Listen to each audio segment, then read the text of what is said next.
नमस्कार दोस्तों, मैं आप सबका आसान भाषा में स्वागत करता हूँ। आज के इस वीडियो के साथ हम न्यूमेरिकल मेथड इस कोर्स स्टार्ट करने वाले हैं। एग्जाम में आपको न्यूमेरिकल मेथड्स के ऊपर जो भी क्वेश्चंस फ्रेम किए जाएंगे ना, उन सब क्वेश्चंस को आप आसानी से सॉल्व कर दोगे। लेकिन देखो, न्यूमेरिकल मेथड इस कोर्स को स्टार्ट करने से पहले हमें इस बात का भी तो आइडिया होना चाहिए ना कि हम न्यूमेरिकल मेथड्स का एक्चुअल में मतलब क्या होता है और हम न्यूमेरिकल मेथड्स को क्यों सीखते हैं। ओके, तो आज के इस वीडियो में हम क्या करेंगे? आज के इस वीडियो में बस हम यही समझने की कोशिश करेंगे कि न्यूमेरिकल मेथड का एक्चुअल मतलब क्या होता है और हम न्यूमेरिकल मेथड्स को क्यों सीखते हैं। ओके, तो देखो, हम सबसे पहले ये समझने की कोशिश करते हैं कि मैथमेटिकल मेथड का मतलब क्या होता है। मैथमेटिकल मेथड, देखो नाम में सब कुछ है, मैथमेटिकल मेथड्स। मैथमेटिकल का ही मतलब क्या? हमारे मैथ्स में जो भी डिफरेंट टाइप्स के जो भी क्वेश्चंस फ्रेम होते हैं ना, उन्हें बोलते हैं मैथमेटिकल। और उन क्वेश्चंस को हम किस मेथोडोलॉजी से सॉल्व करते हैं, उन्हें बोलते हैं मेथड्स। ओके, तो देखो, मैथमेटिकल मेथड्स, हमारे मैथ्स में जो भी क्वेश्चंस फ्रेम किए जाते हैं, उन सब क्वेश्चंस को हम किस प्रकार, किस मेथोडोलॉजी से सॉल्व करते हैं, इसे ही हम बोलते हैं मैथमेटिकल मेथड्स। आ रही है बात समझ में? ओके, तो देखो, हम मैथमेटिकल मेथड्स मतलब है हम मैथ्स में किस प्रकार के क्वेश्चंस को सॉल्व करते हैं। हम इक्वेशंस को सॉल्व करते हैं, हम इंटीग्रेशन को इवैल्यूएट करते हैं, या फिर हम डिफरेंशियल इक्वेशंस को सॉल्व करने की कोशिश करते हैं। ओके, बेसिकली हमारी यही 3 टाइप के क्वेश्चंस होते हैं मैथमेटिकल मेथड्स में। ओके, अब देखो, इक्वेशंस को ही सॉल्व करना मतलब ही क्या? चलो अब हम इसे एग्जाम्पल के थ्रू समझ के लेने की कोशिश करते हैं। चलो मान लो कि हमारे पास कोई बेसिक गिवन इक्वेशन है, a times x square plus b times x plus c is equal to 0। Okay, मान लो कि हमारे पास कोई ये गिवन बेसिक सा सिंपल सा इक्वेशन है। ओके, तो देखो, अगर आपसे पूछा जाए कि आपको इस इक्वेशन को सॉल्व करना है, ओके, अगर आपसे पूछा जाए कि आपको इस इक्वेशन को सॉल्व करना है, इसी का मतलब क्या हुआ? इसी का मतलब ये हुआ कि आपको x की कुछ इस प्रकार वैल्यू निकालनी है, जो हम इस इक्वेशन में जब प्लग इन कर देंगे, ओके, तब हमारा ए इक्वेशन 0 बन जाएगा। आ रही बात समझ में? इसी का मतलब यही हुआ ना कि हमें इस गिवन इक्वेशन के रूट्स फाइंड आउट करने हैं। ओके, तो देखो, आपको तो पता ही है इस टाइप के क्वेश्चन को हम कैसे सॉल्व करते थे। हमारा डायरेक्ट स्टैंडर्ड फॉर्मूला है ना, हमारा डायरेक्ट स्टैंडर्ड फॉर्मूला है, और वो क्या है? x is equal to minus B plus और minus under root of B square minus 4 times A C upon 2a। Okay, ये फॉर्मूला आप में से काफ़ी लोगों को पता होगा। ओके, हम डायरेक्टली इस टाइप के इक्वेशंस को डायरेक्टली ये फॉर्मूला अप्लाई करके x की वैल्यूज फाइंड आउट करते हैं। ओके, अब देखो, हमने तो देख लिया कि इक्वेशंस को सॉल्व करना मतलब क्या। ओके, अब हम ये समझ के लेने की कोशिश करते हैं कि इवैल्यूएशन ऑफ इंटीग्रल्स का मतलब क्या होता है। तो देखो, चलो हम इसे भी एक सिंपल सा एग्जांपल लेके समझ के लेने की कोशिश करते हैं। मान लो कि मेरे पास कोई गिवन इंटीग्रेशन का फंक्शन है, integration of x cube D x. Okay, आपको एक्स क्यूब का इंटीग्रेशन लेना है विथ रिस्पेक्ट टू एक्स। तो देखो, आपको डायरेक्टली स्टैंडर्ड फॉर्मूला पता है ना, आपको डायरेक्टली स्टैंडर्ड फॉर्मूला पता है कि integration of x raise to n d x क्या होता है? X raise to n plus 1 upon n plus 1। Okay, ये तो हमारा स्टैंडर्ड फॉर्मूला है ना, और यहाँ पे प्लस सी हमारा कांस्टेंट आ जाएगा। अब इसी स्टैंडर्ड फॉर्मूला का यूज़ करके हम क्या इस गिवन इंटीग्रेशन के फंक्शन को सॉल्व कर सकते हैं? जी हाँ, कर सकते हैं। तो देखो, हमारा सोल्यूशन क्या होगा? यहाँ पे एक्स क्यूब है और यहाँ पे एक्स रेस टू एन है। इसी का मतलब क्या हुआ? एन की वैल्यू इस गिवन क्वेश्चन में 3 है, तो यहाँ पे क्या होगा? 3 + 1 4 अपॉन 3 + 1 4, और यहाँ पे प्लस सी आ जाएगा। ओके, तो integration of x cube with respect to x क्या हो गया? X raise to 4 upon 4 plus c. Okay, अब देखो, अब हम इसे भी समझ के लेने की कोशिश करते हैं कि सॉल्विंग डिफरेंशियल इक्वेशन को सॉल्व करना मतलब ही क्या। चलो अब हम इसे भी एग्जांपल के थ्रू समझ के लेने की कोशिश करते हैं। चलो मान लो कि हमारे पास कोई गिवन इक्वेशन है, dy by d x minus 2 times y is equal to 0। Okay, dy by d x minus 2y is equal to 0। अब देखो, इस टाइप के डिफरेंशियल इक्वेशंस को हम कैसे सॉल्व करते हैं? देखो, dy by d x is equal to 2 times y आ जाएगा। उसके बाद देखो, यहाँ पे dy है और यहाँ पे y है, तो हम क्या करते हैं? y की टर्म्स को एक ही साइड में लाने की कोशिश करते हैं। तो हम क्या करेंगे? इस y को यहाँ पे डिनोमिनेटर लाएंगे, तो यहाँ पे बन जाएगा dy बाई y, और इज इक्वल टू 2 टाइम्स यहाँ पे जो dx था ना, वो यहाँ पे मल्टीप्लाई हो जाएगा, और यहाँ पे dx आ जाएगा। अब देखिए, इसके बाद के स्टेप में हमें क्या करना है? इसके बाद के स्टेप में हमें इन दोनों का इंटीग्रेशन लेना है। ओके, और इस इंटीग्रेशन को सॉल्व करके ही हमारा डिफरेंशियल इक्वेशन का सॉल्यूशन बन जाएगा। ओके, तो देखो, अब आपको एक कॉमन सी चीज़ ऑब्जर्व करनी है। चलो मैं आप लोगों के लिए एक सिंपल सा क्वेश्चन पूछता हूँ।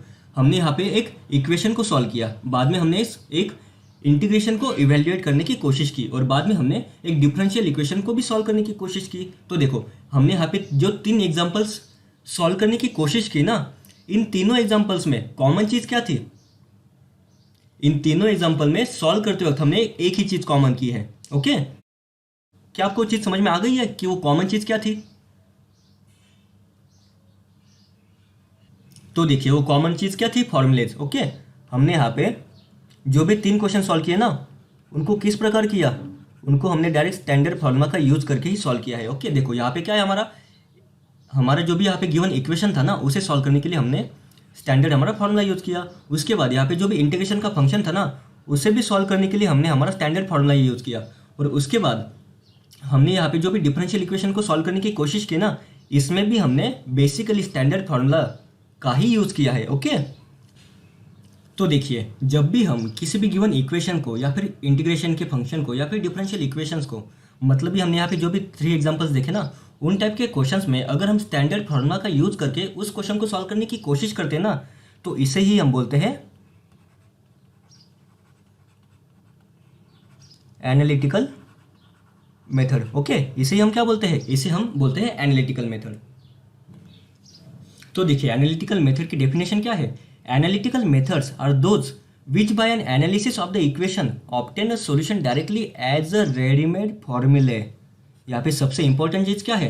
एज अ रेडीमेड फॉर्मूले इन टर्म्स ऑफ से coefficient present in equations. Okay, तो देखो ये सिंपल सा मैथमेटिकल स्टेटमेंट हमें क्या बताने की कोशिश कर रहा है कि एनालिटिकल मेथड्स का मतलब सिंपल सा ये है कि हमें जो भी गिवन क्वेश्चन है ना, उस क्वेश्चन को हम डायरेक्टली सॉल्व करते हैं with the help of readymade formulas. Okay, देखो इस लेक्चर की शुरुआत हमने किस टॉपिक से की थी? Mathematical methods. तो अब हम वापस मैथमेटिकल मेथड्स के ऊपर आते हैं। तो देखो मैथमेटिकल मेथड्स के 2 टाइप्स है। ओके, एक को हम कहते हैं एनालिटिकल मेथड और दूसरा है हमारा numerical method. Okay, mathematical methods के 2 टाइप्स है, एक होता है एनालिटिकल मेथड और दूसरा होता है न्यूमेरिकल मेथड। अब देखो, अब हमने यहाँ पे ये तो समझ के लेने की कोशिश की कि एनालिटिकल मेथड का मतलब क्या होता है। तो देखिए अगर आप इन तीनों क्वेश्चंस को जो भी हमने सॉल्व किया है ना, उनको अच्छे से ऑब्जर्व करो तो आपके दिमाग में तो सिंपल सा क्वेश्चन आएगा ना। देखो अगर इन क्वेश्चंस को हम आसानी से directly with the help of formula solve कर सकते हैं, मतलब ही क्या, with the help of analytical method हम इन क्वेश्चंस को सॉल्व कर सकते हैं, तो फिर हमें न्यूमेरिकल मेथड पढ़ने की क्या नीड है? ओके, अगर हमारे जो भी क्वेश्चंस है वो डायरेक्टली हम with the help of formulas with the help of analytical method solve कर सकते हैं, तो फिर हमें न्यूमेरिकल मेथड पढ़ने की क्या आवश्यकता? ओके, ये क्वेश्चन तो आपके दिमाग में आया होगा ना। अब हम ये समझ के लेने की कोशिश करते हैं कि एनालिटिकल मेथड्स के लिमिटेशंस क्या क्या है और उन्हीं लिमिटेशंस को ओवरकम करके मतलब भी न्यूमेरिकल मेथड्स के क्या एडवांटेज है, जिसकी वजह से वो एनालिटिकल मेथड से भी बढ़िया परफॉर्मेंस देता है। ओके, अब देखिए इस यहाँ पे हमने बेसिक इक्वेशन को सॉल्व किया था और इक्वेशन क्या था? a times x square plus b times x plus c is equal to 0। अब देखो इस क्वेश्चन का डायरेक्टली हमने एनालिटिकल मेथड से डायरेक्टली फॉर्मूला का यूज करके इस क्वेश्चन को सॉल्व करने की कोशिश की थी। लेकिन देखो अगर आपको यही क्वेश्चन अब अगर इस फॉर्म में पूछा जाए कि a times x raise to 4 minus b times x cube plus c times x square plus d is equal to 0। Okay, अगर आपको कुछ इस प्रकार का क्वेश्चन पूछा जाए कि a times x raise to 4 minus b times x cube plus c times x square plus d is equal to 0। Okay, या फिर आपको इस प्रकार का क्वेश्चन पूछा जाए x raise to 5 plus 9 times x raise to 4 minus 6 x cube plus 2 x square minus 6 is equal to 0। Okay, अगर आपको अब इस प्रकार का इक्वेशन पूछा जाए तो क्या आप एनालिटिकल मेथड का यूज करके इन दोनों क्वेश्चंस को सॉल्व कर सकते हो क्या? जी नहीं, ये तो पॉसिबल ही नहीं है। एनालिटिकल मेथड्स के मदद से हम polynomial of order 4 and above के क्वेश्चंस को आसानी से सॉल्व नहीं कर सकते, वो नियरली इम्पॉसिबल है। ओके, तो इस प्रकार के क्वेश्चंस को जो कि पॉलिनोमियल ऑफ ऑर्डर 4 या फिर उससे भी बड़े वाले पॉलिनोमियल के ऑर्डर है, ओके, जैसे कि 4, 5, 6 लाइकवाइज। ओके, तो इन प्रकार के जो भी इक्वेशंस है ना, इन प्रकार के इक्वेशंस को आसान भाषा में समझने के लिए और जल्दी से सॉल्व करने के लिए हम न्यूमेरिकल मेथड्स का यूज करते हैं। ओके, ये तो हो गया हमारा फर्स्ट एडवांटेज। न्यूमेरिकल मेथड का हम यूज क्यों करते हैं, ये हो गया उसका फर्स्ट एडवांटेज। अब हम सेकंड एडवांटेज को समझ के लेने की कोशिश करते हैं। देखो हमारे जो भी लीनियर इक्वेशन है ना, हमारे जो भी लीनियर इक्वेशन है, लीनियर इक्वेशन का ही मतलब क्या होता है? देखो हमारी दो चीज़ें होती है, एक तो होती है लीनियर और एक ये होता है नॉन लीनियर। लीनियर इक्वेशन का ही मतलब क्या? लीनियर इक्वेशन का मतलब ये होता है कि अगर हमारे पास कोई गिवन इक्वेशन है और अगर हम उस इक्वेशन का प्लॉट करें, मतलब एक ग्राफ निकाले, तो अगर वो स्ट्रेट लाइन आता है, ओके, अगर वो स्ट्रेट लाइन आता है, इसी का मतलब क्या? आसान भाषा में आप ऐसे भी बोल सकते हो कि लीनियर इक्वेशन का ही मतलब क्या होता है कि इस प्रकार के इक्वेशंस जिनका अगर हम ग्राफिकल फॉर्म में अगर हम उसको प्लॉट करें तो उसका जो स्लोप होगा वो कांस्टेंट होगा, ओके। इस प्रकार के इक्वेशंस को हम लीनियर इक्वेशन बोलते हैं। और नॉन लीनियर इक्वेशन का ही मतलब क्या? नॉन लीनियर इक्वेशन का मतलब कुछ इस प्रकार के इक्वेशंस या फिर कुछ इस प्रकार के फंक्शन जिन्हें हम प्लॉट करें तो उनका स्लोप कांस्टेंट नहीं होगा, उनका स्लोप वेरिंग होगा, ओके। कुछ इस प्रकार या फिर कुछ इस प्रकार, ओके। तो कुछ इस प्रकार के भी फंक्शंस होंगे ना कि जिनका ग्राफ जब हम निकाले वो स्ट्रेट लाइन नहीं होगा, और अगर हम उनका स्लोप निकाले तो वो भी स्लोप कांस्टेंट नहीं होगा, ओके। तो ये बात तो आपको समझ में आ गई होगी कि लीनियर इक्वेशन का मतलब क्या है और नॉन लीनियर इक्वेशन का मतलब क्या है, ओके। अब देखिए, अब हमने ये बात समझ के क्यों ली कि लीनियर इक्वेशन का मतलब क्या है और नॉन लीनियर इक्वेशन का मतलब क्या है। तो देखिए सिंपल सी बात है, एनालिटिकल मेथड जो भी है ना हमारी, वो हमारी सिर्फ और सिर्फ लीनियर इक्वेशंस को सॉल्व करने के लिए ही बनी है, ओके। अगर आपको नॉन लीनियर इक्वेशंस को सॉल्व करना है, ओके, अगर आपको नॉन लीनियर इक्वेशंस को सॉल्व करना है तो एनालिटिकल मेथड काम में नहीं आएगी। आ रही है बात समझ में? तो न्यूमेरिकल मेथड का इस्तेमाल करके, न्यूमेरिकल मेथड की मदद से हम लीनियर इक्वेशंस को भी सॉल्व कर सकते हैं और नॉन लीनियर इक्वेशंस को भी आसानी से सॉल्व कर सकते हैं। आ रही है बात समझ में? ओके। अब देखो, इसके बाद हमारा थर्ड एडवांटेज है न्यूमेरिकल मेथड का। देखो हमने यहाँ पे सिंपल सा इंटीग्रेशन देखा था, integration of x cube D x, okay. देखो ये तो सिंपल सा था ना, लेकिन अगर आपको थोड़ा सा कठिन इंटीग्रेशन का फंक्शन दिया जाए, जैसे कि integration of sine h x into cos of x upon ln of x square D x, okay. अगर आपको कुछ इस प्रकार का इंटीग्रेशन का फंक्शन दिया जाए और अगर आपको इस इंटीग्रेशन के फंक्शन को इवेल्युएट करना है, ओके, तो क्या आप इस प्रकार के इक्वेशंस को, क्या आप इस प्रकार के इंटीग्रेशन के फंक्शंस को एनालिटिकल मेथड के मदद से, मतलब कि क्या स्टैंडर्ड रेडीमेड फॉर्मूलाज का यूज करके क्या आप इसे सॉल्व कर सकते हो क्या? जी नहीं, ये तो पॉसिबल ही नहीं ना। तो देखो एनालिटिकल मेथड का यूज करके हम इस प्रकार के कॉम्प्लेक्स, मतलब कि थोड़े से डिफिकल्ट इंटीग्रेशन के फंक्शंस को सॉल्व नहीं कर सकते, लेकिन with the help of numerical method हम इसको भी आसानी से सॉल्व कर सकते हैं। आ रही है बात समझ में? ओके। तो देखिए अभी अभी हमने जो दो तीन एडवांटेजेस देखे ना न्यूमेरिकल मेथड्स के ओवर दी एनालिटिकल मेथड्स, उसे अब हम मैथमेटिकल स्टेटमेंट्स के थ्रू समझने की कोशिश करते हैं, ओके। देखो for example there are no analytical solutions available for polynomials of degree 4 और मोर, ओके। अभी अभी हमने क्या देखा था? पॉलिनोमियल्स ऑफ डिग्री 4 और मोर के हमारे जो भी गिवन इक्वेशंस है उन्हें हम एनालिटिकल मेथड्स के एनालिटिकल सॉल्यूशन नहीं निकाल सकते। आ रही है बात समझ में? तो देखो उसका हमने यहाँ पे बेसिक एग्जांपल देखा था, ओके। तो ये स्टेटमेंट हमें बेसिकली क्या बताता है कि पॉलिनोमियल ऑफ डिग्री 4 और मोर अगर होगा तो उस प्रकार के इक्वेशंस को हम एनालिटिकल मेथड्स की मदद से सॉल्व नहीं कर सकते। तो उसके लिए हमें किसका यूज करना पड़ेगा? उसके लिए हमें न्यूमेरिकल मेथड्स को यूज करना पड़ेगा, okay. Whereas numerical methods can be use to solve polynomial equations of any degree, okay. देखो न्यूमेरिकल मेथड्स में अगर आपको क्वेश्चन इस प्रकार भी दिया जाए ना, 4 times x raise to 100 minus 3 times x raise to 98 plus 5 is equal to 0, अगर आपको कुछ इस प्रकार का भी इक्वेशन दिया जाए ना तो इस इक्वेशन को भी आप with the help of numerical method solve कर सकते हो। आ रही है बात समझ में? ओके। अब देखो, अब हम नेक्स्ट पॉइंट को देखते हैं। ये फर्स्ट पॉइंट तो आपको समझ में आ गया होगा। अब सेकंड पॉइंट देखते हैं। Also numerical solutions can be use on linear as well as non linear equations, okay. तो देखो अभी अभी हमने क्या देखा था? अभी अभी हमने देखा कि लीनियर इक्वेशंस का मतलब क्या है और नॉन लीनियर इक्वेशंस का मतलब क्या है। तो देखो आसान भाषा में लीनियर इक्वेशन का मतलब क्या है? अगर हमारे पास कोई इक्वेशन है और अगर हम उसी इक्वेशन को ग्राफिकल फॉर्म में प्लॉट करते हैं, तो अगर उस प्लॉट का, उस ग्राफ का अगर स्लोप कांस्टेंट होगा तो वो हमारा लीनियर बन जाएगा। और नॉन लीनियर का मतलब क्या, हमारा कुछ इस प्रकार का फंक्शन जिसे हम जब ग्राफ पे प्लॉट करेंगे तब उसका स्लोप कांस्टेंट नहीं होगा और वो स्ट्रेट लाइन भी नहीं दिखेगा। ओके, तो ये बेसिक डिफरेंस था लीनियर और नॉन लीनियर इक्वेशंस का। तो ये स्टेटमेंट हमें क्या बताता है, with the help of numerical methods हम linear and non linear equations को भी आसानी से सॉल्व कर सकते हैं, लेकिन whereas analytical solutions usually fail for non linear equations. इसी का मतलब क्या कि नॉन लीनियर इक्वेशंस को सॉल्व करते वक्त हमारे एनालिटिकल मेथड्स, एनालिटिकल सॉल्यूशंस काम नहीं आते।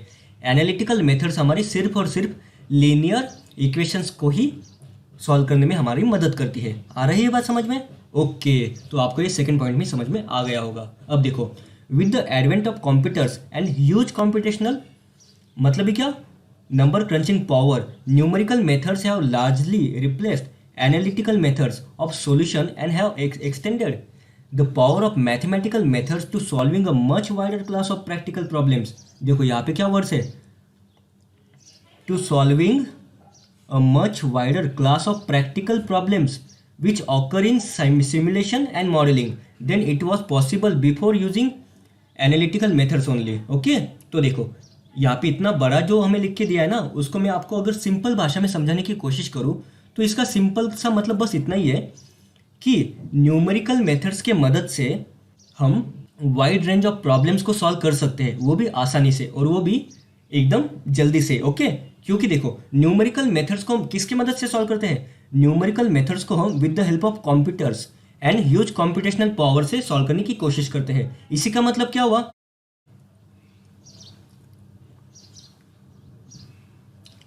देखो अगर आप आपके सिलेबस को अच्छे से ऑब्जर्व करो ना, तो आपके सिलेबस में क्या लिखा है, computer aided analysis and design of structures, comma application of computer programming to structures, comma numerical methods such as, और वहाँ पे हमारे बाकी गिवन सिलेबस मेंशन किया गया है।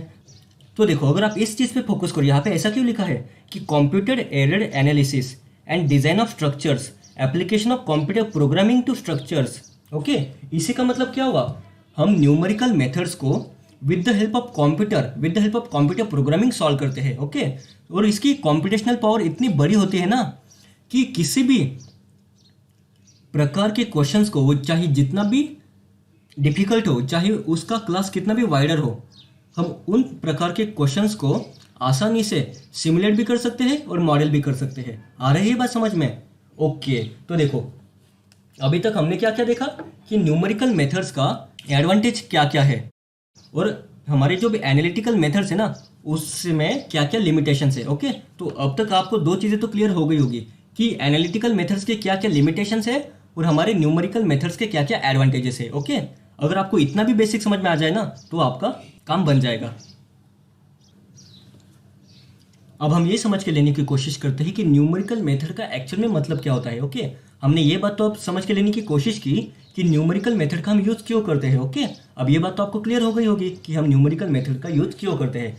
अब हम ये समझ के लेने की कोशिश करते हैं कि न्यूमेरिकल मेथड का एक्चुअल में मतलब क्या होता है। ओके, तो देखिए, in numerical solution instead of directly writing the answer in terms of some फॉर्मूले, तो देखिए यहाँ पे बेसिकली हमें क्या बता रहे हैं कि एनालिटिकल मेथड्स में हम क्या करते थे, एनालिटिकल मेथड्स में हम with the help of formula उस क्वेश्चन को सॉल्व करने की कोशिश करते थे। ओके, लेकिन न्यूमेरिकल सॉल्यूशन में हम क्या करते हैं, we perform step wise calculations using some algorithms और numerical procedures usually on a computer. Okay, and arrive at the same result. तो हम न्यूमेरिकल मेथड में क्या करते हैं, न्यूमेरिकल मेथड्स में हम डायरेक्टली फॉर्मूलाज का यूज नहीं करते। ओके, तो देखिए न्यूमेरिकल मेथड में हम क्या करते हैं, न्यूमेरिकल मेथड्स में हम we perform step wise calculations using some algorithms. Okay, algorithms का ही मतलब क्या, गिवन सेट ऑफ जो हमारी प्रोसीजर है उसे वापस वापस रिपीट करना, इसी को हम बोलते हैं एल्गोरिदम, इसी को हम बोलते हैं एल्गोरिदम। ओके, और numerical procedures and arrive at the same result. तो आपको बेसिक चीज़ तो अब समझ में आ गई होगी कि न्यूमेरिकल मेथड में हम क्या करते हैं, न्यूमेरिकल मेथड में हम स्टेप वाइज कैलकुलेशन करते हैं, और स्टेप वाइज कैलकुलेशन करने के लिए हम क्या करते हैं, हम एक तो एल्गोरिदम का यूज़ करते हैं और हम न्यूमेरिकल मेथड्स को फॉलो करते हैं। ओके, न्यूमेरिकल प्रोसीजर को फॉलो करते हैं। आ रही है बात समझ में? ओके, तो देखो, तो अगर आपको कोई अब पूछे कि एनालिटिकल मेथड और न्यूमेरिकल मेथड में बेसिक डिफरेंस क्या है, तो आप उसे क्या बता सकते हो? आप अब ये बात एक्सप्लेन कर सकते हो ना कि एनालिटिकल मेथड्स में हम क्या करते थे?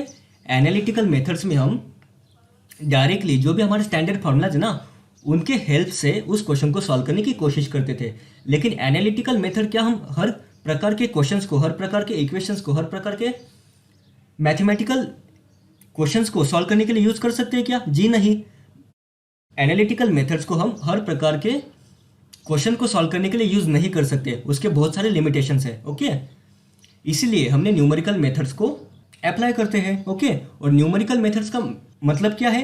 न्यूमेरिकल मेथड का सिंपल सा मतलब है, देखो एकदम सिंपल सी बात है, न्यूमेरिकल मेथड में हमारा जो भी गिवन क्वेश्चन होगा ना, चाहे वो कितना भी डिफिकल्ट हो, ओके, चाहे वो किसी भी प्रकार का हो, उन सब टाइप के क्वेश्चंस को हम स्टेप वाइज कैलकुलेशन करके with the help of algorithms या फिर with the help of numerical procedure हम उसे सॉल्व करते हैं। ओके, और आसानी से हमारा आंसर भी आ जाता है। और यूजुअली हम न्यूमेरिकल मेथड्स को ऑन दी कंप्यूटर परफॉर्म करते हैं। ओके, और कंप्यूटर की कंप्यूटेशनल पावर इतनी ज़्यादा होती है कि वो हमें कम से कम टाइम में सॉल्यूशन प्रोवाइड कर देता है। आ रही है बात समझ में? ओके, अब देखो इसके बाद क्या लिखा है, the advantage of numerical methods is that usually this procedures work on a much wider range of problems. Much wider range of problem.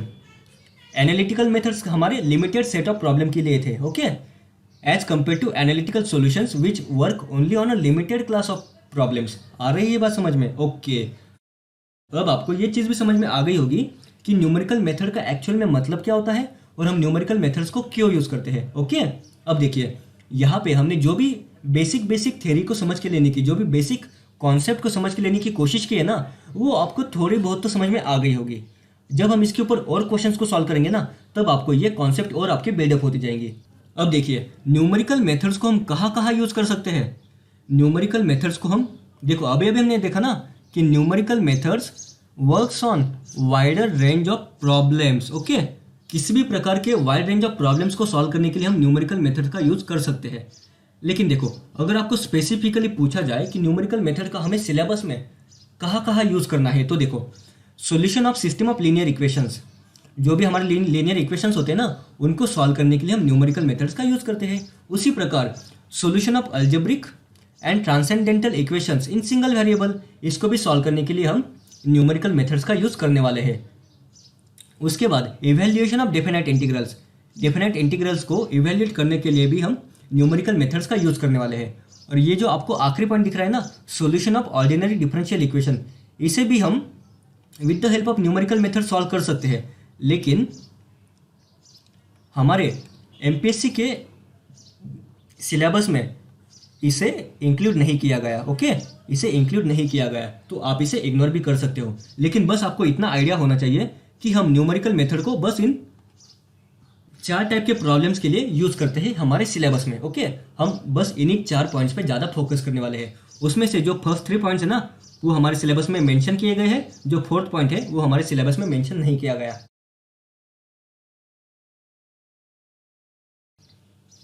अब हम जल्दी से क्विक रिकैप कर लेते हैं कि आज के इस वीडियो में हमने क्या क्या देखा। ओके, सबसे पहले हमने ये समझ के लेने की कोशिश की कि मैथमेटिकल मेथड्स का मतलब क्या होता है। ओके, मैथमेटिकल मेथड्स का मतलब क्या होता है कि मैथ्स में हमारे जो भी क्वेश्चंस फ्रेम किए जाते हैं ना, उन सब क्वेश्चंस को हम किस मेथडोलॉजी से सॉल्व करते हैं, इसी को हम बोलते हैं मैथमेटिकल मेथड्स। उसके बाद हमने ये देखा कि मैथमेटिकल मेथड्स में हम क्या क्या देखते हैं। मैथमेटिकल मेथड्स में हम किस प्रकार के क्वेश्चंस को सॉल्व करते हैं। तो देखो हम इक्वेशंस को सॉल्व करते हैं, हम इवेल्युएशन ऑफ इंटीग्रल करते हैं, या फिर हम डिफरेंशियल इक्वेशंस को सॉल्व करने की कोशिश करते हैं। ओके, और इसी के ऊपर हमने कुछ बेसिक एग्जांपल के थ्रू इसे समझ के लेने की कोशिश की। इसके बाद हमने देखा कि जो भी हमारे गिवन एग्जाम्पल्स थे ना, इन एग्जाम्पल्स को हमने जिस भी मेथड से सॉल्व किया है, उन सब में एक मेथड तो कॉमन थी। ओके, और वो थी कि हमने इन सभी क्वेश्चंस को with the help of formula he solve किया है। ओके, तो जब भी हम गिवन क्वेश्चन को with the help of formula solve करने की कोशिश करते हैं ना, उसी को हम बोलते हैं एनालिटिकल मेथड। ओके, उसी को हम बोलते हैं एनालिटिकल मेथड। तो एनालिटिकल मेथड का सबसे बेसिक डेफिनेशन क्या है? Analytical methods are those by which an analysis of the equation obtain a solution directly as a readymade formula. Okay, with the help of readymade formula अगर हम किसी question को solve करने की कोशिश करते हैं तो उसे हम एनालिटिकल मेथड्स बोलते हैं। इसके बाद हमने ये समझ के लेने की कोशिश की कि मैथमेटिकल मेथड्स के 2 टाइप्स है, एक है एनालिटिकल मेथड और एक है न्यूमेरिकल मेथड। उसके बाद हमने ये समझ के लेने की कोशिश की कि अगर इन टाइप के क्वेश्चंस को हम एनालिटिकल मेथड्स के मदद से सॉल्व कर सकते हैं तो फिर हम न्यूमेरिकल मेथड्स को क्यों सीखते हैं। ओके, इसके बाद हमने क्या किया, इसके बाद हमने एनालिटिकल मेथड्स के क्या क्या लिमिटेशंस है उन्हें समझ के लेने की कोशिश की, और हमने ये देखा कि एनालिटिकल मेथड्स के जो भी लिमिटेशंस थे ना, वही न्यूमेरिकल मेथड्स के एडवांटेज थे। इसी का मतलब क्या, जो क्वेश्चंस, जो भी हमारे गिवन सेट ऑफ क्वेश्चन है जिन्हें हम एनालिटिकल मेथड के मदद से सॉल्व नहीं कर सकते, उन्हें ही हम with the help of numerical methods एकदम आसानी से सॉल्व कर सकते हैं। ओके, आ रही है बात समझ में। ओके, तो न्यूमेरिकल मेथड्स का हमने एडवांटेज क्या देखा कि न्यूमेरिकल मेथड्स को हम यूज करके पॉलिनोमियल ऑफ डिग्री 4 और मोर के टाइप के जो भी गिवन इक्वेशंस होंगे ना, उन्हें भी आसानी से सॉल्व कर सकते हैं। ओके, इसी का मतलब क्या हुआ, न्यूमेरिकल मेथड्स के मदद से हम polynomial equation of any degree को सॉल्व कर सकते हैं। ओके, ये इसका सबसे बड़ा और सबसे ह्यूज एडवांटेज है। इसके बाद हमने देखा कि एनालिटिकल मेथड हमारा सिर्फ और सिर्फ लीनियर इक्वेशन के ऊपर ही अप्लाई कर सकते हैं। एनालिटिकल मेथड्स को अगर हम नॉन लीनियर इक्वेशंस को सॉल्व करने की कोशिश करें तो हमारा सॉल्यूशन सही नहीं आएगा। ओके, या फिर सॉल्यूशन निकाल ही नहीं सकते। इसके रिवर्स, इसके ऑपोजिट में न्यूमेरिकल मेथड्स की मदद से हम लीनियर और नॉन लीनियर इक्वेशंस को आसानी से सॉल्व भी कर सकते हैं और जल्दी से उसका सॉल्यूशन भी निकाल सकते हैं। ओके, इसके बाद हमारा नेक्स्ट एडवांटेज था, तो देखो यहाँ पे क्या दिया गया है, numerical solutions can be use on linear as well as non linear equations. Okay, इस पॉइंट को आपको आपके नोट्स में ऐड कर लेना है। ओके, ये आपको डायरेक्टली एग्जाम में थ्योरेटिकल क्वेश्चंस भी फ्रेम किया जा सकता है। इसके बाद हमने देखा कि जो भी हमारे इंटीग्रेशन के जो भी कॉम्प्लेक्स क्वेश्चन फ्रेम किए जाते हैं ना, उनको हम with the help of analytical method solve नहीं कर सकते, लेकिन इन्हीं प्रकार के क्वेश्चंस को हम with the help of numerical methods आसानी से सॉल्व कर सकते हैं। ओके, और हमारा सबसे ह्यूज, सबसे बड़ा एडवांटेज क्या है कि हम न्यूमेरिकल मेथड्स को क्यों यूज करते हैं, तो देखिए, with the advent of computers and huge computational power, मतलब ही क्या, with the help of computers और कंप्यूटर्स की ट्रिमेंडस पावर, एकदम huge computational power, numerical methods ने एनालिटिकल मेथड्स को रिप्लेस कर दिया है। कि क्यों एनालिटिकल मेथड्स को न्यूमेरिकल मेथड्स ने क्यों रिप्लेस कर दिया, क्योंकि न्यूमेरिकल मेथड्स इतने फास्ट है और वो इतने टाइप के क्वेश्चंस को आसानी से एकदम जल्दी क्विकली सॉल्व कर सकते हैं। तो ये सब हमारे न्यूमेरिकल मेथड्स के एडवांटेज है। ओके, कि हम न्यूमेरिकल मेथड्स को क्यों यूज़ करते हैं। इसके बाद हमने ये समझ के लेने की कोशिश की कि न्यूमेरिकल मेथड का एक्चुअल में मतलब क्या होता है। तो देखो, न्यूमेरिकल मेथड का एक्चुअल में मतलब क्या होता है कि किसी भी गिवन क्वेश्चन को जब हम स्टेप वाइज कैलकुलेशन करके उसे सॉल्व करते हैं, स्टेप वाइज कैलकुलेशन करके उसे सॉल्व करना मतलब ही क्या, हम किसी एल्गोरिदम को या फिर किसी न्यूमेरिकल प्रोसीजर को फॉलो करके गिवन क्वेश्चन को स्टेप वाइज कैलकुलेशन करेंगे और उसका अपने आप सॉल्यूशन आ जाएगा। इसी को हम बोलते हैं न्यूमेरिकल मेथड्स। और न्यूमेरिकल मेथड की सबसे खासियत क्या है कि न्यूमेरिकल मेथड्स में हम किसी भी डायरेक्ट फॉर्मूला का यूज नहीं करते। ओके, एनालिटिकल मेथड्स में हम क्या करते थे, एनालिटिकल मेथड्स में हम डायरेक्टली किसी भी गिवन स्टैंडर्ड फार्मूला का, मतलब ये रेडीमेड फार्मूला का यूज करके उस गिवन क्वेश्चन को सॉल्व करने की कोशिश करते थे। लेकिन न्यूमेरिकल मेथड में हम क्या करते हैं, न्यूमेरिकल मेथड में with the help of algorithms and numerical procedure हम स्टेप वाइज कैलकुलेशन करते हैं और with the help of computers हमारा जल्दी से सॉल्यूशन भी आ जाता है। ओके, और सबसे बड़ा न्यूमेरिकल मेथड का एडवांटेज क्या है कि numerical methods work on much wide range of problems. Okay, और इसके बाद हमने देखा कि हमारे सिलेबस में न्यूमेरिकल मेथड्स के कौन कौन से पॉइंट इंक्लूड है, मतलब क्या, न्यूमेरिकल मेथड्स को हम किस प्रकार के क्वेश्चंस को सॉल्व करने के लिए यूज करने वाले हैं। तो इसमें हमारे 4 पॉइंट्स है, solution of linear equations, solution of algebraic and transcendental equations in single variable, उसके बाद इवैल्यूएशन ऑफ डेफिनेट इंटीग्रल और solution of ordinary differential equations. इसमें हमने देखा कि जो हमारे फर्स्ट 3 पॉइंट्स थे ना, ये हमारे सिलेबस में इंक्लूड किए गए हैं, और जो हमारा 4th पॉइंट है वो हमारे सिलेबस में इंक्लूड नहीं किया गया। ओके, लेकिन फिर भी आपको बस आइडिया होना चाहिए, इसलिए हमने उसे यहाँ पे ऐड कर दिया है। ओके, तो यहाँ पे हमने जो भी बेसिक कॉन्सेप्ट देखे ना, ये बेसिक कॉन्सेप्ट को हम और आगे एक्सप्लोर करेंगे with the help of numerical methods के आने वाले वीडियोस। ओके, न्यूमेरिकल मेथड्स के जो भी आने वाले वीडियोस है उनमें हम ढेर सारे क्वेश्चन सॉल्व करेंगे, ढेर सारे टेक्निक्स को हम क्यों यूज करते हैं। ओके, हमारा जो भी बाइसेक्शन मेथड है, न्यूटन रैप्सन मेथड है, या फिर ट्रेपेजॉइडल रूल है, सिम्पसन्स रूल है, उसके बाद हमारा जो भी जैकोबियन मेथड्स है उन्हें हम क्यों यूज़ करते हैं, और उनके पीछे जो भी बेसिक्स है ना, वो हम हमारे आने वाले वीडियोस में समझ के लेने की कोशिश करेंगे। तो ठीक है, तो हम इस वीडियो को यही पे एंड करते हैं, हम फिर मिलेंगे नेक्स्ट वीडियो में।